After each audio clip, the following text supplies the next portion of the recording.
పెళ్ళైనా పండగైనా వేడుక ఏదైనా పట్టు చీరల ప్రత్యేక వేదిక వారాహి సిల్క్స్.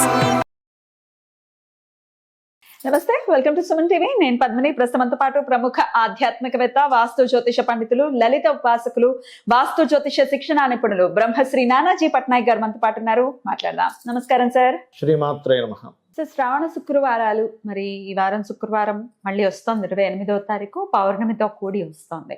21వ తారీఖు కుదరని వాళ్ళు, అంటే రెండవ శుక్రవారం కుదరని వాళ్ళు ఇట్లా 28వ తారీఖు చేసుకోవచ్చా? ఆ రోజు కూడా కుదరకపోతే మళ్ళీ వచ్చే శుక్రవారం చేసుకోవచ్చా అని చాలా మంది అడుగుతున్నారు సార్.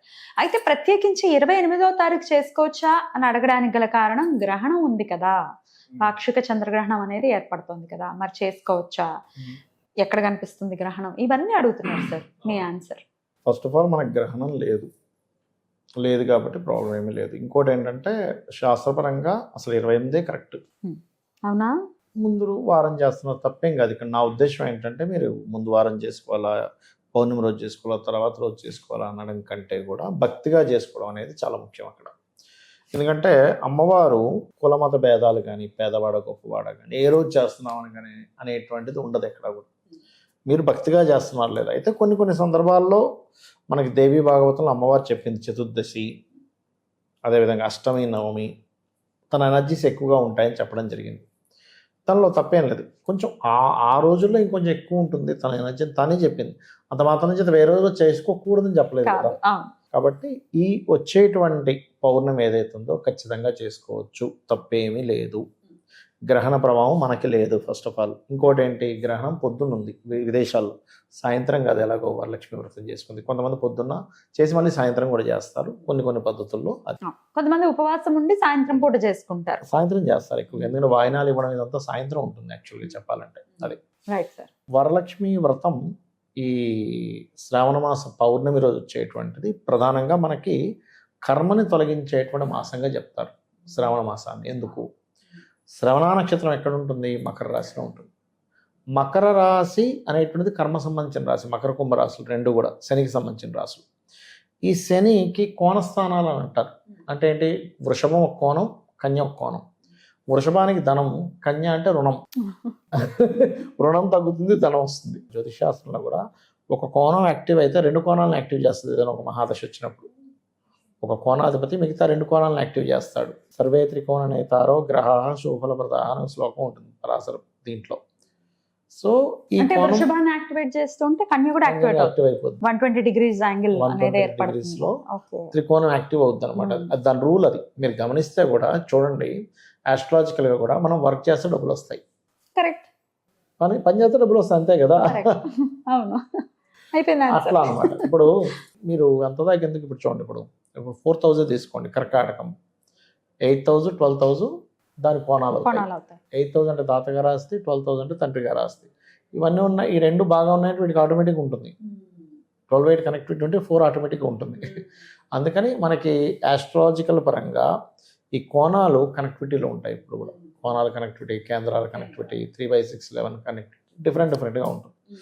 ఆ రకంగా ఏంటంటే నీకు కర్మని తొలగించేటువంటిది అవుతుంది. ఎందుకంటే శుక్రుడు సంబంధించింది నువ్వు చేస్తున్నావుగా. ఇక్కడ ఏమవుతుంది? వృషభం శుక్రుడు, వరలక్ష్మి వ్రతం లక్ష్మీదేవికి సంబంధించి చేస్తున్నావు. అప్పుడు ఏమవ్వాలి? శుక్రుడిని యాక్టివ్ చేస్తున్నావు, శని అండ్ ఇది తగ్గిపోవాలి దీని ప్రభావాలు. అప్పుడేంటి? రుణం తగ్గుతుంది, కర్మ తగ్గుతుంది. అది కాకుండా కర్మ సంబంధించినటువంటి రోజు చేస్తున్నావు, అందుకని రుణం క్లియర్ అవ్వాలి. అక్కడ రుణము, రోగము, శత్రుత్వాలు ఇవన్నీ తగ్గుతాయి కదా వరలక్ష్మి వ్రతం వల్ల. అయితే ఇక్కడ ప్రాబ్లం ఏమవుతుందంటే చాలా మందికి ఇప్పటికీ చాలాసార్లు చేస్తుంటారు కానీ రుణాలు అలాగే ఉన్నాయి. ఇక్కడ జరిగే మిస్టేక్ ఏంటంటే మీరు పూర్తి నమ్మకంతో చేయట్లేదు. ఏదో చేస్తున్నాం, ఏదో అంటున్నారు నిజంగా, కానీ 100%, 100% అక్కడ కలశం పెట్టి మీరు పూజ కనుక ప్రారంభించినప్పుడు ఖచ్చితంగా 100% అమ్మవారు వస్తుంది. వచ్చి మీరు చేసే పూజాది విధానాన్ని బట్టి తన యొక్క ఎనర్జీ పెరుగుతూ ఉంటుంది. మీ రైట్ సైడ్ ఉంటుంది, ఎప్పుడు గుర్తుపెట్టుకోండి.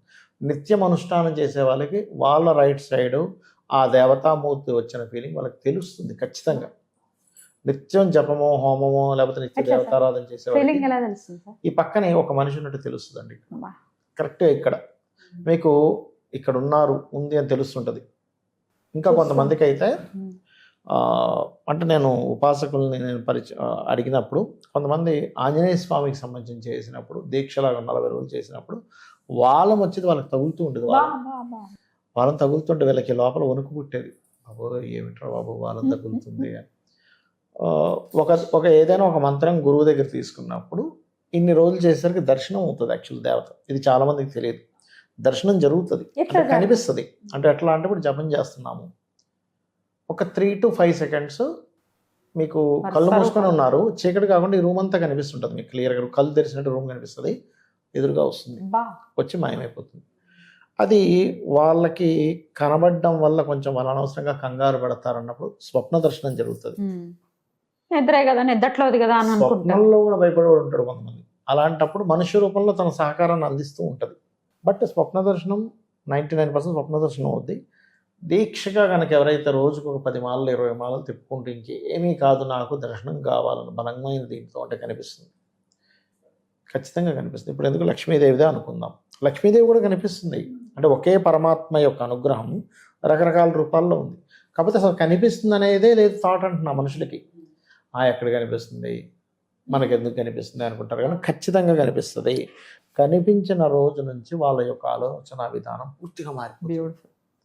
ఎంత మారిపోతుందంటే సైలెంట్ అయిపోతారండి ఫస్ట్.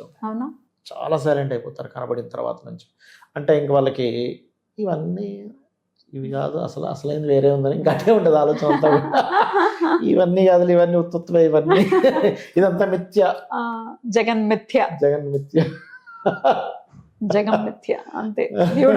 అమ్మో అంత స్టేజ్ కి వెళ్ళాలి అంటే నిజంగా త్రికరణ శుద్ధిగా 40 days ఎవరైనా 40 days కనుక రోజు ఒక బీజాక్షర సంబంధించింది ఏదైనా అమ్మవారిది కావచ్చు, స్వామివారిది, కాలభైరవుడు ఏదైనా కానీ తీసుకొని బ్రహ్మచర్యం పాటించి పొద్దున్న సాయంత్రం ఒక 10 మాలలు తిప్పి చూడండి.